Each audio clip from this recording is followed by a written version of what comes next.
Hello everyone, this is Nov. Ngayon po ay pag-usapan natin ang tungkol sa oarfish or tinatawag na doomsday fish. So, yung mga oarfish po ay nakatira sa pinakakailaliman ng dagat. So, imposible na makita natin silang lumitaw sa ibabaw ng dagat. Ngayon, may ibang tao po or scientist na nagsasabi na kapag lumitaw raw yung oarfish sa ibabaw ng dagat, ay may sakit lang daw sila or mamamatay na. So, wala raw ebidensya na may koneksyon ito sa paparating na mga sakuna. Pero, tingnan natin yung nangyari sa California. Noong 2024, nagkaroon ng 7.0 magnitude na lindol.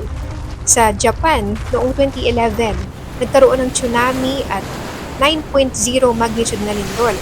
Ganon din sa Pilipinas.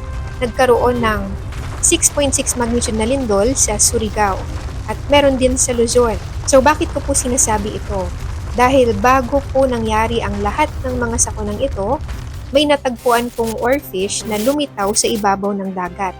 So kapag may lumilitaw na oarfish sa ibabaw ng dagat, isa itong babala na hindi na rin normal yung lagay ng dagat.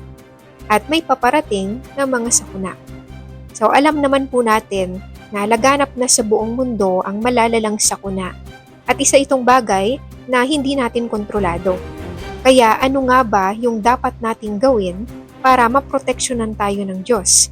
Sinabi sa Exodo, "Kaya't ngayon, kung tunay na inyong susundin ang aking tinig at iingatan ang aking tipan, ay magiging isang tanging kayamanan nga kayo sa akin, na higit sa lahat ng bayan, sapagkat ang buong lupa ay akin."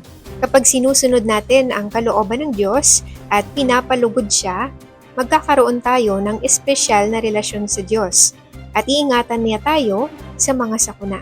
Tulad ng sinabi sa awit, kahit libo-libo pa ang mamatay sa paligid mo, walang mangyayari sa iyo.